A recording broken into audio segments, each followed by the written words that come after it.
Shalom Bapak Ibu, Saudara yang dikasihi oleh Tuhan Yesus Kristus, puji Tuhan.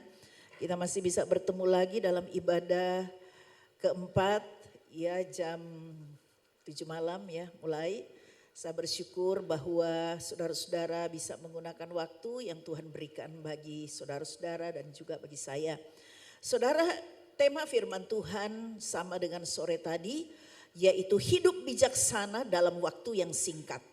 Artinya hidup bijaksana pada masa hidup kita sebagai manusia yang sangat singkat. Saudara-saudara yang dikasihi oleh Tuhan, mungkin saudara berkata, hidup ini terasa panjang. Saudara-saudara yang dikasihi oleh Tuhan, itulah sebabnya coba kita baca dulu ya Mazmur 90 ayat 12. Namun saya menganjurkan kepada saudara-saudara nanti di rumah saudara bisa baca mulai dari ayat 1 sampai ayat 12 bahkan seterusnya saudara bisa membacanya. Saudara, namun pada saat ini kita akan baca saja ayat 12-nya. Kita Mazmur 90 ayat 12 berkata demikian. Ajarlah kami menghitung hari-hari kami sedemikian hingga kami beroleh hati yang bijaksana. Saudara yang dikasihi oleh Tuhan, saya mengatakan tadi bahwa sebenarnya masa hidup kita itu singkat. Namun saudara-saudara, seringkali kita merasa waktu berjalan begitu lama. Apalagi ketika kita mulai memasuki bulan Januari baru masuk tahun baru. Maka ketika kita memikirkan bulan Desember, masih jauh. Ya. Tetapi sebenarnya kalau kita jalani, rasanya Natal itu baru kemarin.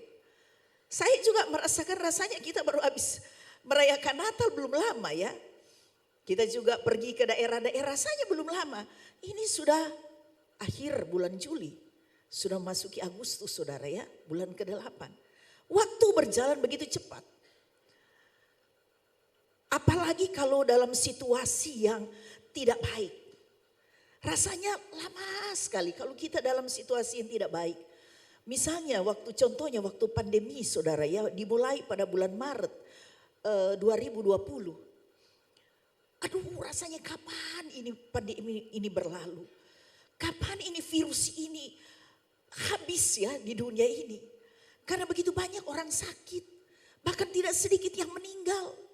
Yang meninggal justru banyak dokternya saudara karena dia merawat orang-orang sakit. Yang meninggal juga bukan orang-orang yang sederhana, orang-orang miskin. Tetapi orang-orang kaya. Bahkan ada yang pengusaha oksigen. Nah dia mati tidak tertolong, oksigennya habis saudara. Yang di Surabaya itu. Saudara-saudara. Dan rasanya lama sekali. Pada waktu awal pandemi saya melihat itu ada di media sosial ditayangkan resmi oleh pemerintah itu diperkirakan virus corona itu sudah akan menurun bulan September. Kemudian Oktober itu diperkirakan masih tahun 2020. Tetapi buktinya malah semakin meningkat, malah kena tahun depannya 2021 itu Delta yang mematikan begitu banyak orang. Kemudian ada Omikron lagi. Saudara-saudara rasanya lama sekali pandemi baru saja ya bulan lalu atau 2 bulan lalu WHO sudah menyatakan bahwa pandemi itu sudah berlalu. Namun ya kita memang harus hati-hati juga. Tetapi saya yakin ya saudara-saudara bahwa memang kalau virus bermutasi semakin lama makin lemah. Dan juga saya kira hampir semua masyarakat Indonesia itu sudah kebal ya. Ya baik yang dengan vaksinasi ataukah dia sudah terinfeksi. Dan itu sudah menimbulkan kekebalan. Ya puji Tuhan saudara ya. Nah saudara-saudara yang dikasihi oleh Tuhan. Rasanya lama sekali. Tetapi coba kalau kita dalam situasi yang senang, misalnya kita rekreasi dengan teman-teman atau dengan keluarga, kita pergi traveling. 1 minggu, lebih cepat sekali waktu. 2 minggu, rasanya mau tambah lagi. Tidak rasa, karena situasinya senang. Nah saudara-saudara yang dikasihi oleh Tuhan, namun memang saudara, ketika kita menjalani waktu itu, waktu terasa singkat. Saya masuk di Palu tahun bulan Januari 1987, saya bertugas di Palu. Saya masih muda, saudara. Sekarang sudah pensiun, sudah 36 tahun saya berada di Palu. Sudah pensiun mana sudah lansia lagi ya saudara. Tidak terasa. Ya rasanya baru beberapa tahun saya masuk, saya masih ingat peristiwa-peristiwa yang saya alami. Rasanya tidak lama, tetapi 36 tahun berlalu. Waktu begitu cepat, puji Tuhan. Sekalipun sudah pensiun, Tuhan masih berikan kekuatan, kesehatan bagi saya. Karena ada banyak orang yang tidak sampai pensiun. Atau pada waktu pensiun menurun kesehatannya. Semua bukan karena kekuatan saya, semua karena kemurahan Tuhan. Itulah sebabnya saudara-saudara, sebenarnya waktu masa hidup kita di dunia ini begitu singkat dibandingkan dengan kekekalan yang nanti kita akan masuki setelah kita tinggalkan dunia ini. Itulah sebabnya saudara-saudara yang dikasihi oleh Tuhan. Tuhan mau mengingatkan kepada kita semua. Kita ini adalah ciptaan Tuhan yang termulia. Firman Tuhan berkata di dalam Kejadian 1 ayat 26 dan ayat 27. Marilah kita menciptakan manusia yang segambar dan serupa dengan kita. Jadi manusia diciptakan menurut gambar dan rupa Allah. Saudara-saudara, seperti apa manusia itu? Sungguh sangat bernilai di hadapan Tuhan. Kenapa? Kenapa kita berbeda dengan makhluk yang lain? Dengan binatang-binatang. Kenapa kita berbeda? Saya sudah berapa kali jelaskan, mungkin di ibadah pagi ya, bahwa kita berbeda dengan binatang oleh karena kita memiliki roh. Saudara-saudara, roh itu adalah perangkat batinia yang diciptakan dari hembusan nafas hidup Allah. Jadi di dalam tubuh manusia ketika Allah menciptakan manusia pertama, setelah dia ambil dari debu tanah, dia bentuk itu. Dan ketika dia dibentuk, sudah menjadi rupa manusia. Tetapi masih makhluk yang mati, tidak hidup. Tetapi ketika Allah menghembuskan nafas hidup melalui hidung, maka firman Tuhan katakan manusia menjadi makhluk yang hidup. Jadi saudara-saudara, ada bagian dari diri Allah yang dihembuskan melalui hidung manusia sehingga kita menjadi makhluk hidup. Jadi saudara bisa membayangkan bahwa kita ini di dalam diri kita ada bagian Allah yang dimasukkan dalam diri saudara dan diri saya. Itulah sebabnya kita adalah makhluk yang sangat mulia. Kita adalah gambar Allah. Allah mengharapkan dan menghendaki supaya gambar Allah itu nyata dalam kehidupan kita selama kita hidup di dunia ini. Kita mencerminkan karakter Allah yang baik. Saudara-saudara yang dikasihi oleh Tuhan. Karena ada roh, ada bagian dari Allah yang masuk di dalam tubuh kita. Itulah sebabnya manusia selalu terkonek dengan Allah. Kita tidak bisa bersembunyi dari hadapan Tuhan. Saudara, di dalam kitab Mazmur 139 ayat 1 dan seterusnya. Allah tahu ketika kita duduk, ketika kita berbaring, ketika kita berjalan. Dan sebelum kita memikirkan sesuatu, Allah sudah tahu apa yang akan kita pikirkan. Sebelum itu keluar dari mulut kita, Tuhan sudah tahu. Karena ada roh yang selalu terkonek dengan Tuhan. Karena itu juga kitab Mazmur mengatakan, kemana aku akan lari menyembunyikan diriku dari hadapanmu? Ketika aku terbang ke langit, engkau di sana. Ketika aku masuk ke dunia orang mati, engkau pun di sana. Itulah sebabnya kita tidak boleh bermunafik dengan Tuhan. Tuhan mau supaya ketika kita percaya kepada Dia, percaya dengan sungguh. Bukan hanya di mulut kita percaya. Karena Tuhan tahu apakah betul kita percaya. Ketika kita berkata aku mengasihi Tuhan, Tuhan tahu seperti apa. Betul enggak kita mengasihi Tuhan? Kita boleh bersandiwara di hadapan manusia. Tetapi kepada Tuhan kita tidak bisa bersandiwara. Selalu ada connect kita dengan Tuhan. Karena itu kita sebagai makhluk yang mulia. Ketika manusia pertama jatuh di dalam dosa. Maka Tuhan sudah merencanakan karyanya untuk menyelamatkan manusia. Itulah sebabnya Yesus lahir. Yesus adalah inkarnasi dari Allah. Firman yang menjadi daging. Agar supaya manusia diselamatkan. Manusia ditebus oleh darahnya. Dosanya ditebus. Karena manusia tidak bisa menyelamatkan diri. Dengan segala kebaikan-kebaikan manusia. Tidak bisa manusia menyelamatkan diri. Karena manusia memang sudah hilang kemuliaan Allah. Manusia sudah berdosa. Apapun kebaikan yang kita lakukan. Firman Tuhan berkata kebaikan manusia seperti kain kotor. Itu kata Yesaya. Jadi harus Allah sendiri yang menjadi manusia. Allah harus berkorban sebagai bukti bahwa Allah mengasihi saudara dan saya. Mengasihi kita manusia berdosa. Itulah sebabnya Yesus berkata, karena begitu besar kasih Allah akan dunia ini. Sehingga ia mengaruniakan anaknya yang tunggal. Supaya barang siapa yang percaya kepadanya tidak binasa.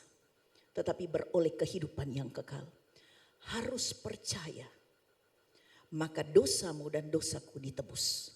Yang tidak percaya itu binasa. Ini adalah tawaran dari Yesus sendiri. Yang juga adalah Allah. Yesus 100% manusia tetapi juga natur. Yang ada dalam dirinya, keilahiannya, dia adalah Allah. Saudara yang dikasihi oleh Tuhan. Karena itulah saudara-saudara, Allah sangat berkepentingan agar manusia memiliki kebijaksanaan dalam menjalani hidup di dunia. Karena tujuan manusia hidup di dunia, tujuan Allah menciptakan manusia dan menyediakan semua yang dibutuhkan oleh manusia dengan menciptakan dunia dan segala isinya. Kemudian menciptakan binatang-binatang ada di air, ada di darat, ada di udara, pohon-pohon, tumbuh-tumbuhan. Itu untuk manusia, ya. Agar supaya manusia bisa mengelola dan hidup bijaksana sekaligus. Karena manusia sudah jatuh di dalam dosa. Tetapi yang percaya itu ya sudah diselamatkan, yang percaya. Maka itu juga hidup manusia di dunia itu adalah sebagai persiapan diri untuk bisa memasuki kehidupan kekekalan atau kehidupan yang abadi bersama dengan Allah. Saudara-saudara yang dikasihi oleh Tuhan. Karena itulah Allah rindu supaya kita hidup bijaksana. Pertanyaannya, bagaimana untuk hidup bijaksana di dunia ini? Memang bicara gampang, saudara. Tetapi untuk menjalaninya, ya sulit, saudara. Tetapi inilah firman Tuhan yang harus disampaikan. Bukan saja bagi saudara, tetapi bagi saya. Bagi kita juga, para pendeta. Bagaimana supaya kita bisa hidup bijaksana? Yang pertama, Mazmur 90 ayat 12 tadi. Musa berkata di dalam doanya, ajarlah kami menghitung hari-hari sedemikian, hari-hari kami sedemikian, hingga kami beroleh hati yang bijaksana. Jadi hal yang pertama untuk hidup bijaksana adalah menghitung hari-hari kami. Saudara-saudara yang dikasihi oleh Tuhan, saya mau sampaikan dulu bahwa pengalaman hidup Musa itu selama 120 tahun. Usianya 120 tahun kemudian dia meninggal. Ada 3 periode yang dia lewat. Periode pertama, dia sebagai pangeran, anak dari Firaun di Mesir. Karena waktu dia masih bayi, ditaruh di keranjang, dialirkan ke sungai Nil, ya saudara tahu ya ceritanya. Kemudian dia dipungut oleh istri dari Firaun dan diangkat anak. Jadi 40 tahun pertama dia sebagai anak pangeran.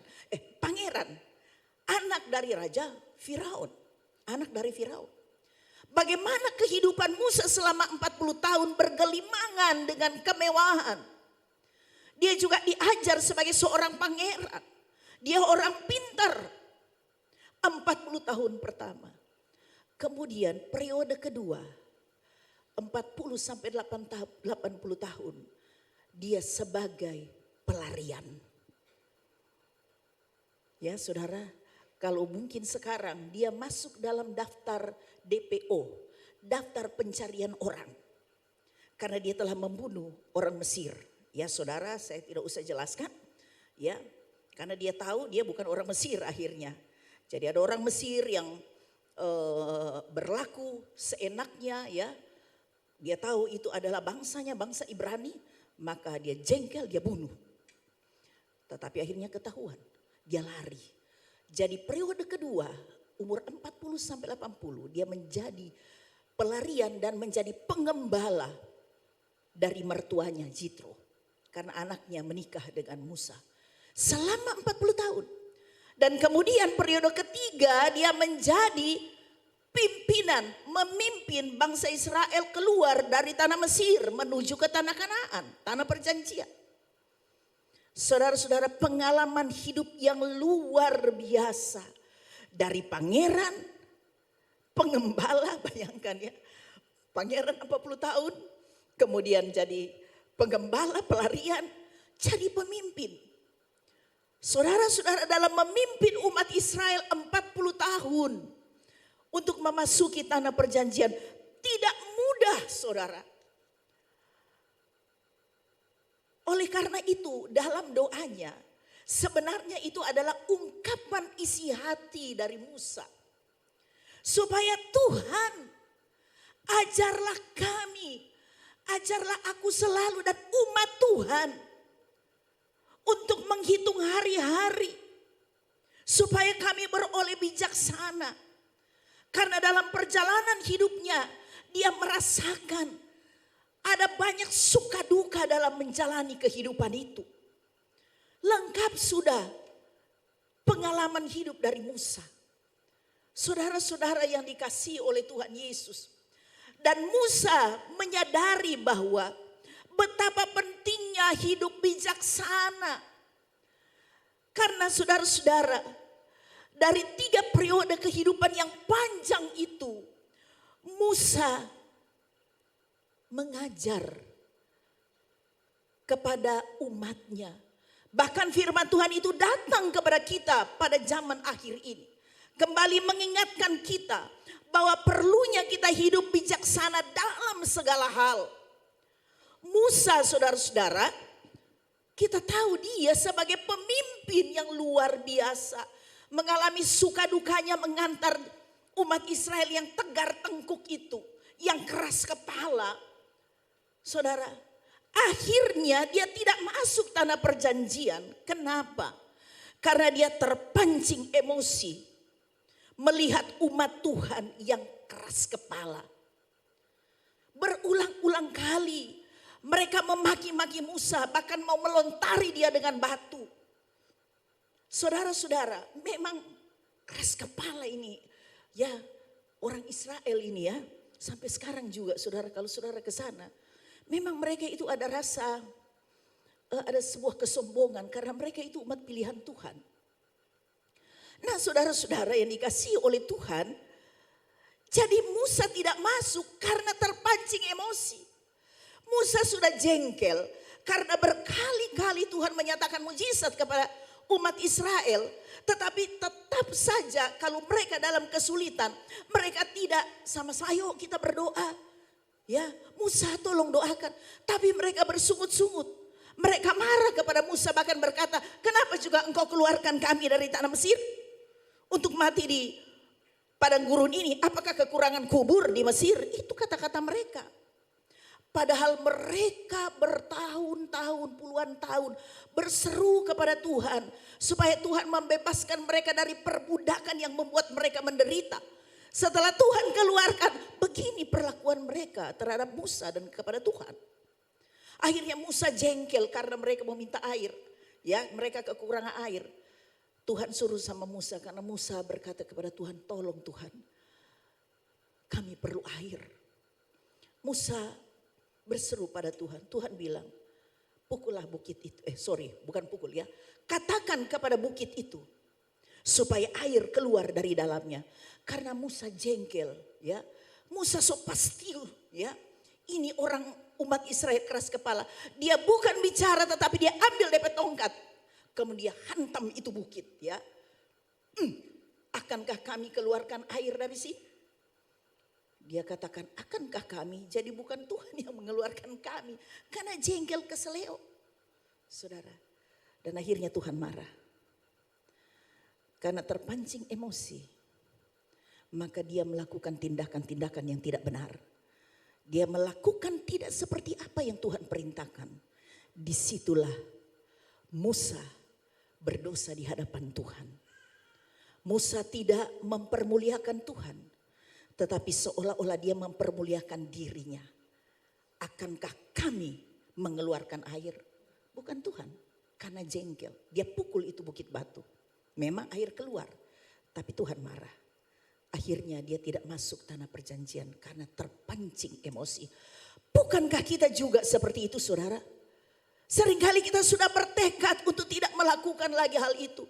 Tetapi dengan situasi, ya, masalah yang kita hadapi, kita terpancing untuk melakukan hal-hal yang tidak benar. Sehingga itu merugikan diri kita sendiri dan merugikan orang lain. Ada banyak orang Kristen seperti itu. Karena kehidupan, karena tekanan hidup, berlaku tidak bijaksana. Sehingga melanggar firman Tuhan. Itulah sebabnya dalam doa Musa, ajarlah kami menghitung hari-hari kami sedemikian supaya kami beroleh hati yang bijaksana. Saudara-saudara yang dikasihi oleh Tuhan, begitu juga umat Tuhan. Umat Tuhan, saudara tahu, yang keluar dari tanah Mesir, yang dewasa, yang masuk tanah perjanjian cuma 2 orang, saudara. Musa pun tidak. Jadi yang keluar itu kan banyak sekali, kurang lebih 2 jutaan. Itu yang sudah dewasa. Tetapi yang masuk ke tanah Mesir, ke tanah perjanjian cuma 2 orang, Yosua dan Kaleb. Yang lain yang masuk itu anak-anak yang lahir di padang gurun. Orang tuanya mati semua. Kenapa? Kalau saudara baca dalam 1 Korintus pasal 10 ayat 1 dan seterusnya. Kenapa mereka tidak masuk? Karena pertama, mereka menyembah berhala. Mereka sudah tahu yang patut disembah, yang harusnya disembah adalah Allah yang sudah mengeluarkan mereka tadi dari tanah Mesir. Tetapi mereka membuat patung, mereka menyembah berhala. Saudara mengkeras kepala, ya. Tetap menyembah berhala. Yang kedua, mereka melakukan percabulan, persinahan di padang gurun. 40 tahun perjalanan memang. Yang ketiga, mereka mencobai Tuhan. Sudah tahu itu tidak bisa, tidak boleh. Tetapi mereka mau coba. Saudara, beberapa waktu yang lalu kan kita pernah lihat di medsos. Ada seorang mualaf, katanya dia pendeta, katanya. Tapi yang jelas dia memang dari Kristen, percaya Yesus. Tetapi kemudian dia beralih. Kemudian dia tantang Tuhan, ya. Saya mau tantang Tuhan. Ini Alkitab kalau benar, ya, saya mau taruh di pantat dan saya kentuti. Kalau dalam 1 bulan saya tidak mati, berarti memang tidak betul. Tapi kalau 1 bulan mati, tapi nanti lihat. Dia mau membuktikan bahwa Tuhannya orang Kristen itu omong kosong. Dia lakukan itu. Saudara tahu beberapa hari lalu di mana dia? Innalillahi wa inna ilaihi rajiun. Betul, ya? Memang lewat 1 bulan.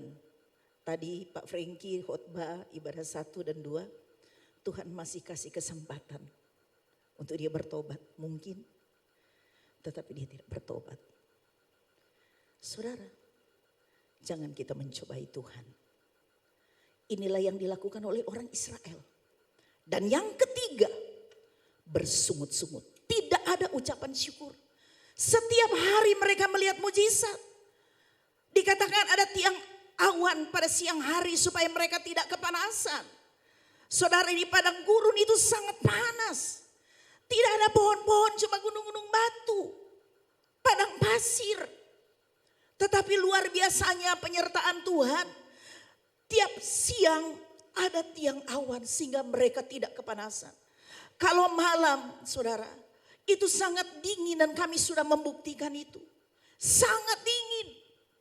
Tetapi ada tiang api yang menudungi orang-orang Israel. Tiap hari mereka lihat mujizat. Belum lagi Tuhan, kalau mereka kekurangan air, air keluar dari batu, mereka mendapatkan mata air. Kemudian mereka mau makan daging, ada burung puyuh, ada roti tiap hari, ada mana dari sorga turun.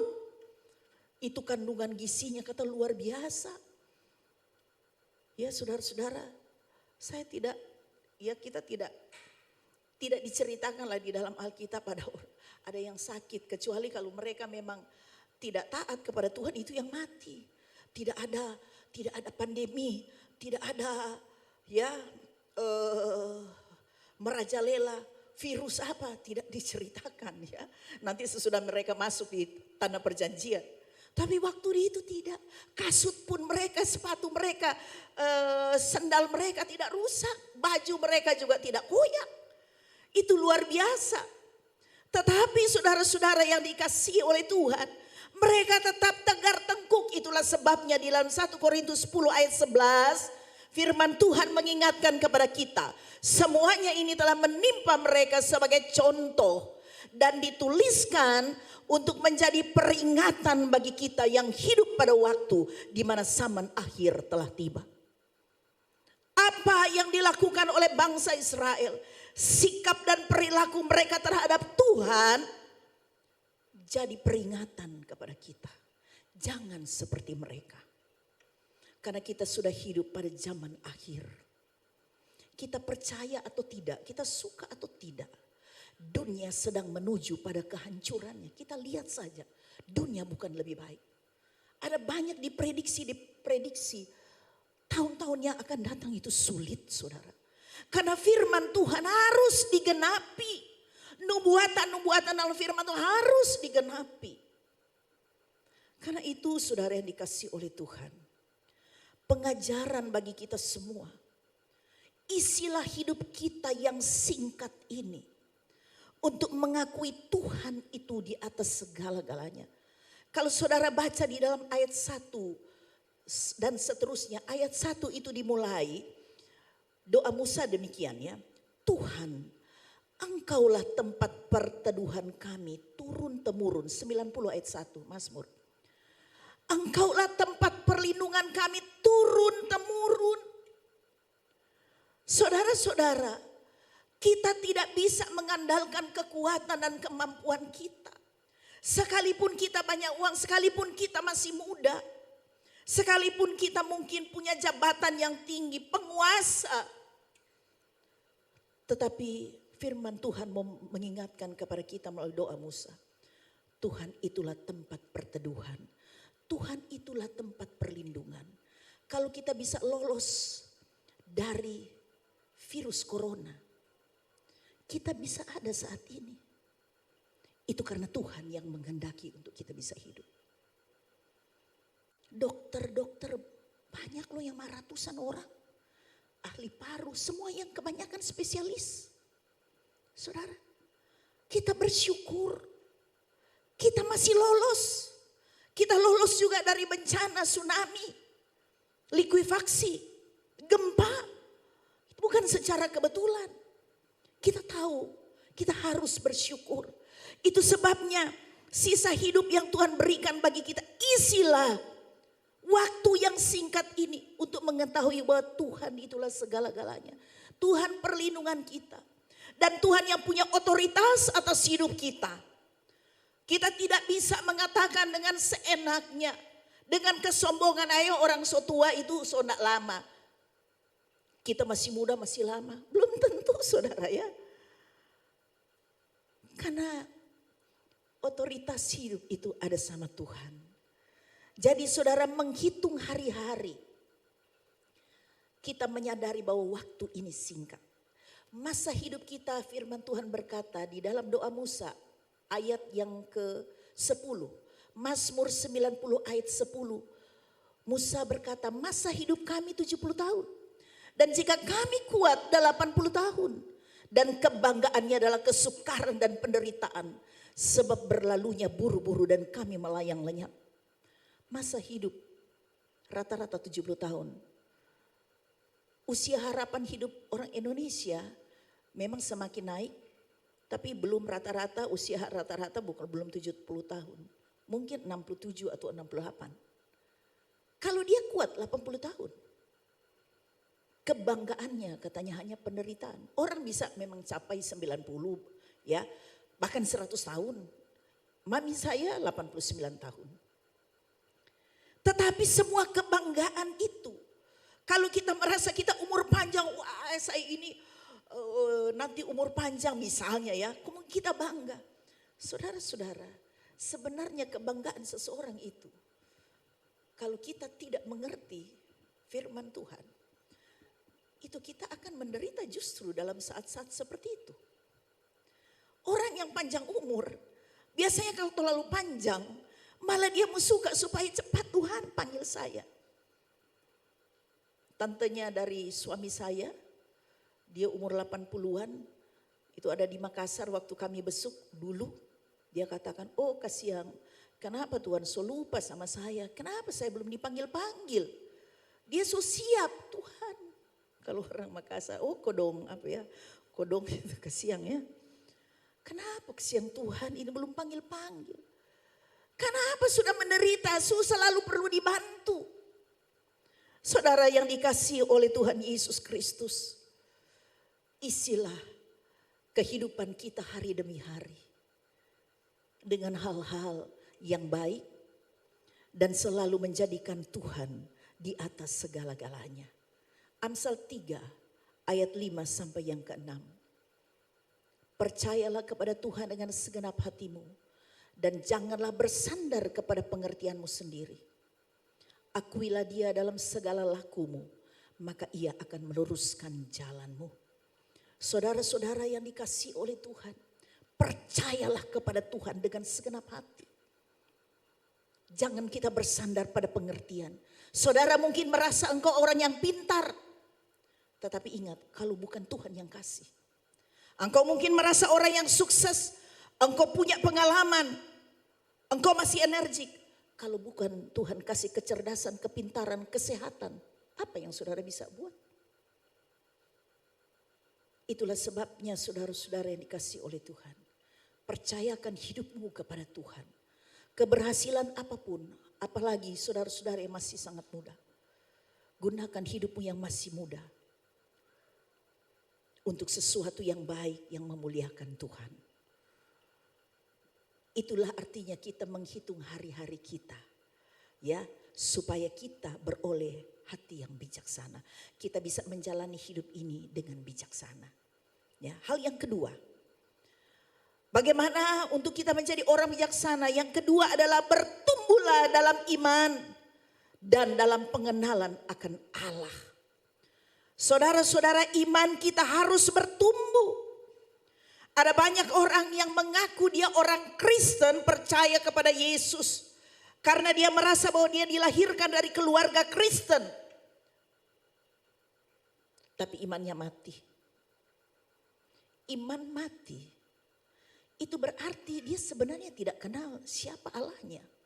Itulah sebabnya banyak orang Kristen, yang penting saya sudah Kristen.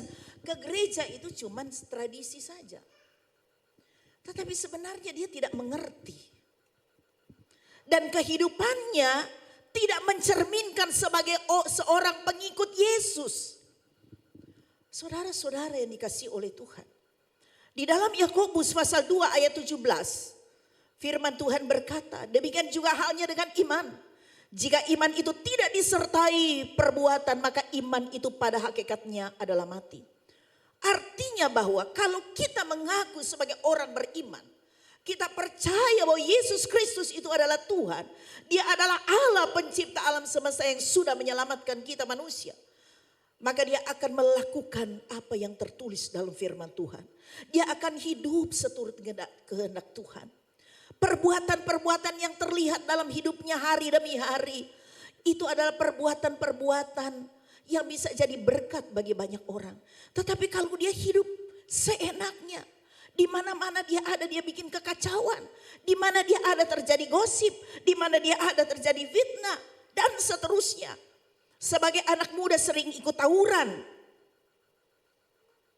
Apalagi menjadi salah satu geng barangkali jaga babegal. Saudara, saya harapkan tidak ada anak-anak muda yang melakukan hal seperti itu. Apakah itu mencerminkan orang yang percaya Yesus? Sekalipun dia berkata, aku percaya kepada Yesus. Cuma Tuhan yang tahu hatimu. Betulkah orang dia percaya?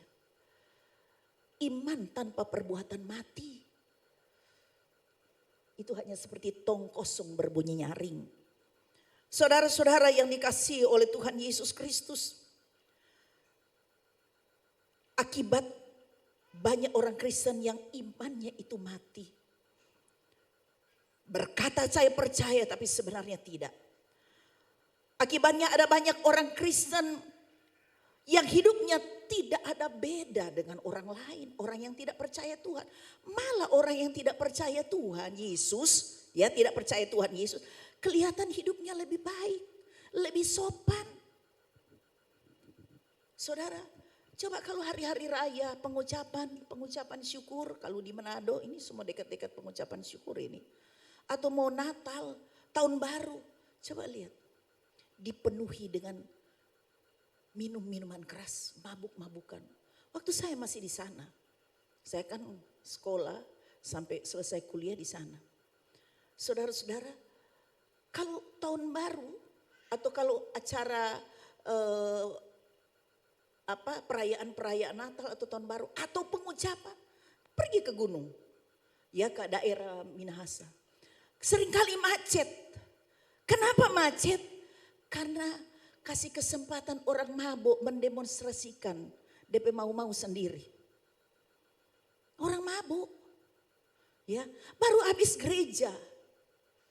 Tetapi mereka seenaknya jalan, pele jalan ya, tutup jalan.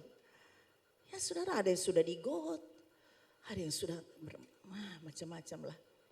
Kalau kedukaan, malam penghiburan, menyanyi lagu rohani, tetapi sudah diputar-putar, aduh memang dapat dengar orang mabuk sampai pagi.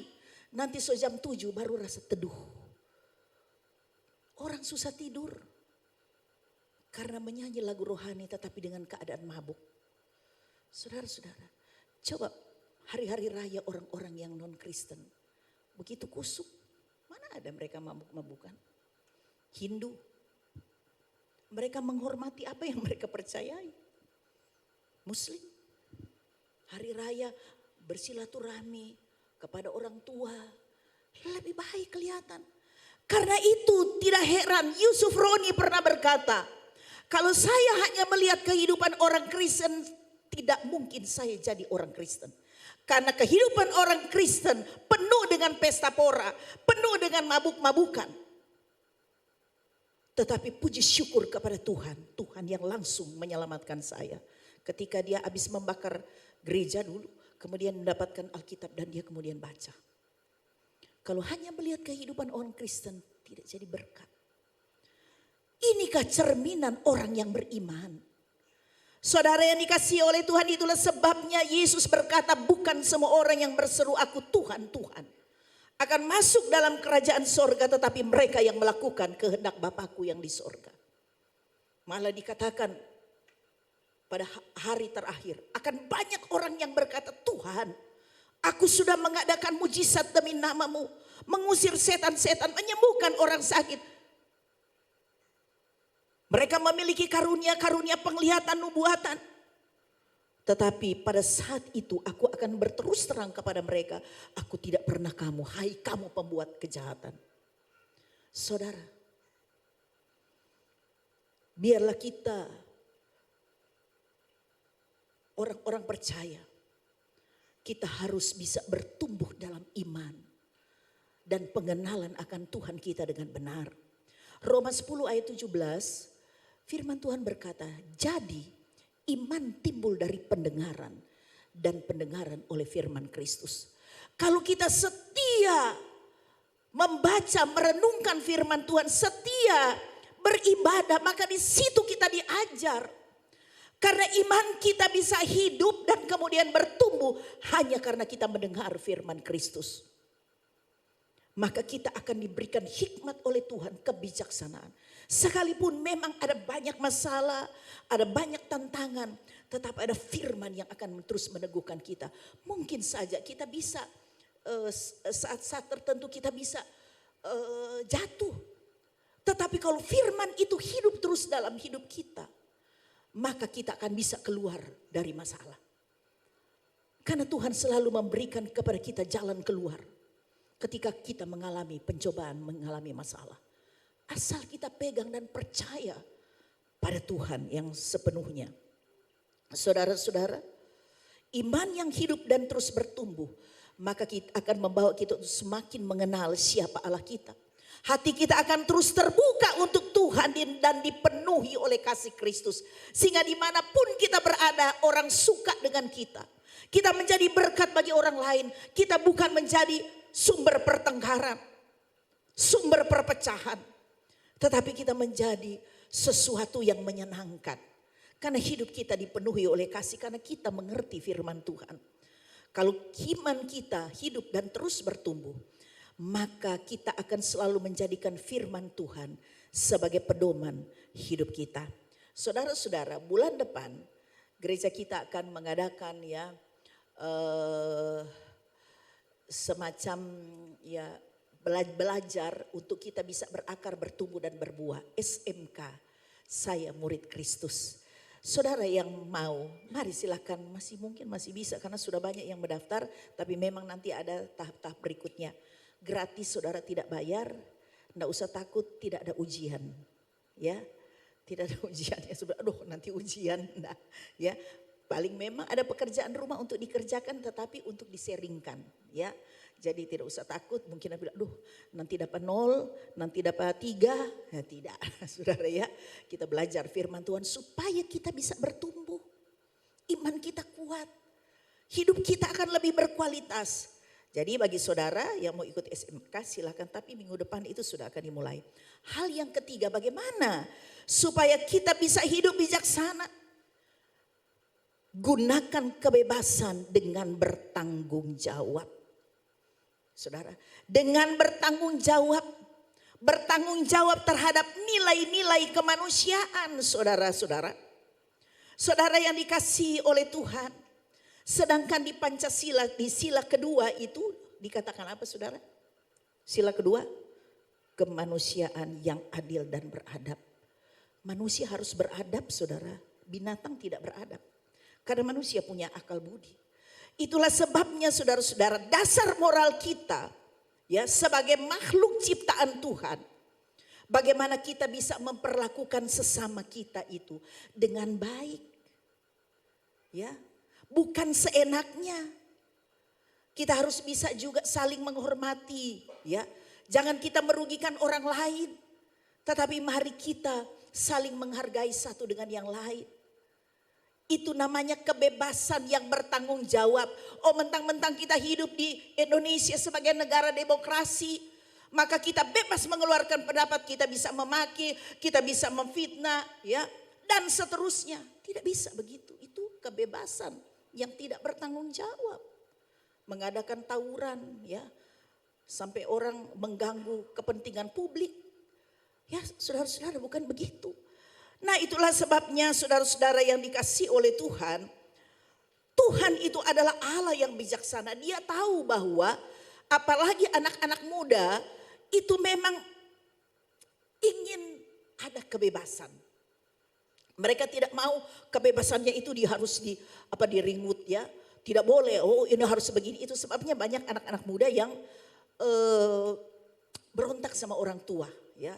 Kalau orang tua bilang jangan begini, terlalu banyak tetek bengek, ya. Orang tua dianggap kolot lah, dianggap tidak pintar, tidak tahu zaman, ya. Karena memang anak muda memang suka kebebasan. Tetapi ingat saudara, mari kita baca dalam Pengkhotbah 11 ayat yang 9. Ya, ini yang terakhir saudara. Pengkhotbah 11 ayat 9, bersukarialah hai pemuda dalam kemudaanmu. Biarlah hatimu bersuka pada masa mudamu. Dan turutilah keinginan hatimu dan pandangan matamu. Tetapi ketahuilah bahwa karena segala hal ini Allah akan membawa engkau ke pengadilan.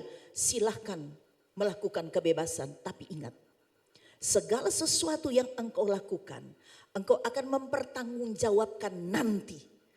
Ketika kita berhadapan kepada tahta Allah yang mulia, tahta Allah yang agung, kita akan dimintai pertanggungjawaban atas apa yang kita perbuat.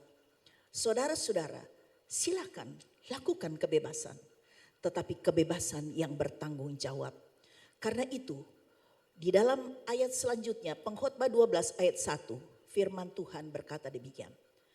Ingatlah akan penciptamu pada masa mudamu, sebelum tiba hari-hari yang malang dan mendekat tahun-tahun yang kau katakan, tak ada kesenangan bagiku di dalamnya. Kita suka atau tidak suka, hidup kita di dunia tidak harus mulus-mulus terus. Mungkin satu saat kita akan mengalami kemalangan. Dan yang kemalangan yang pasti ya, menurut ukuran manusia, itu biasanya kalau kita sudah di usia tua. Sampai tadi firman Tuhan katakan, tidak ada kesenangan bagiku di dalamnya. Karena kita harus dibantu oleh orang lain. Kalau Tuhan kasih kita umur panjang. Saudara-saudara, kita akan ada saatnya kita mengalami hal-hal seperti itu. Saudara, kalau kita tidak menggunakan waktu pada masa muda kita, pada masa jaya-jaya kita, keberhasilan kita, kita tidak mengisi hari-hari hidup kita sesuai dengan firman Tuhan, maka pada saat kemalangan imanmu lemah, imanmu rapuh. Dan pada saat itu bisa saja engkau jatuh dan engkau kemudian murtad karena situasi. Saudara-saudara yang dikasihi oleh Tuhan, karena itu firman Tuhan sudah mengingatkan kepada kita. Pada masa kita muda, masih energik, ingatlah akan penciptamu. Sebelum tiba hari-hari yang malang. Hari-hari yang malang, kesukaran seringkali membuat orang jatuh, orang Kristen karena kesulitan, jatuh akhirnya tinggalkan Tuhan. Kalau kita tidak hidup bijaksana, dan itu adalah kerugian bagi diri kita sendiri. Dan kita juga bisa membawa mungkin keluarga kita akan ikut rugi oleh karena tindakan kita. Karena itu saudara-saudara, kita baca dalam 1 Korintus 10 ayat 23. Demikian firman Tuhan. Segala sesuatu diperbolehkan, benar. Tetapi bukan segala sesuatu berguna. Segala sesuatu diperbolehkan, benar. Tetapi bukan segala sesuatu membangun. Saudara, saya mau katakan demikian. Dasar pertimbangan dalam menyikapi kebebasan bertanggung jawab, ya, ada 4 hal. Jadi sebelum kita melakukan atau bertindak sesuatu, mari kita perlu renungkan terlebih dahulu. Pertama, apakah itu berguna? Sebelum kita melakukan sesuatu, apakah itu berguna? Kalau itu berguna bagi kita, bagus. Jadi untuk mempertimbangkan apakah kita lakukan atau tidak. Apakah itu berguna? Apakah itu membangun diri kita? Artinya kita bisa menjadi orang yang lebih baik. Kita termotivasi untuk menjadi orang yang lebih baik. Apakah itu bisa bermanfaat bagi orang lain? Apakah itu akan memuliakan Tuhan? Saudara-saudara, kalau jawabannya ya, lakukan. Itu berguna untuk kita membangun. Bisa bermanfaat bagi orang lain. Dan bisa memuliakan Tuhan. Tetapi kalau jawabannya tidak. Apakah itu berguna untuk kita? Tidak juga. Apakah itu membangun? Tidak juga. Tidak bisa memotivasi kita untuk menjadi lebih baik. Karena bisa merusak tubuh kita. Apakah itu bisa bermanfaat bagi orang lain? Tidak. Karena biasanya orang tidak suka juga. Malah membawa orang jadi sakit. Tidak bermanfaat. Apakah itu memuliakan Tuhan? Oh, apalagi tidak memuliakan Tuhan, jangan lakukan. itu terserah. Ya. Tetapi kalau jawaban ya, yang lain kemudian ada yang tidak. Perlu pertimbangkan. Berdoa kepada Tuhan. Minta hikmat, cari solusi atau alternatif yang terbaik. Itulah kalau kita mau hidup bebas tetapi bertanggung jawab. Galatia 5 ayat 13 berkata demikian. Saudara-saudara, memang kamu telah dipanggil untuk merdeka. Tetapi jangan kamu mempergunakan kemerdekaan itu sebagai kesempatan, ya, kebebasan itu, kemerdekaan, sebagai kesempatan untuk kehidupan dalam dosa, melainkan layanilah seorang akan yang lain oleh kasih. Jangan karena kebebasan itu kita hidup di dalam dosa. Hidup bijaksana sesuai firman Tuhan. Ada berkat Tuhan yang Tuhan siapkan sebagai ayat yang terakhir sekali, ya. Amsal 3 ayat 1 sampai ayat yang keempat, firman Tuhan berkata demikian. Hai anakku, janganlah engkau melupakan ajaranku dan biarlah hatimu memelihara perintahku. Karena panjang umur dan lanjut usia serta sejahtera akan ditambahkannya kepadamu. Janganlah kiranya kasih dan setia meninggalkan engkau. Kalungkanlah itu pada lehermu, tuliskanlah itu pada loh hatimu. Maka engkau akan mendapatkan kasih dan pengharapan dalam pandangan Allah serta manusia. Ini adalah berkat Tuhan bagi orang yang mau hidup bijaksana, yang melakukan dan memegang akan perintah Tuhan. Saudara, kalau kita mau hidup seturut dengan kehendak Tuhan, ada Roh Kudus yang akan memampukan saudara, memampukan saya. Saudara-saudara, janji Tuhan itu ya dan amin bagi kita semua. Kiranya Tuhan memberkati kita,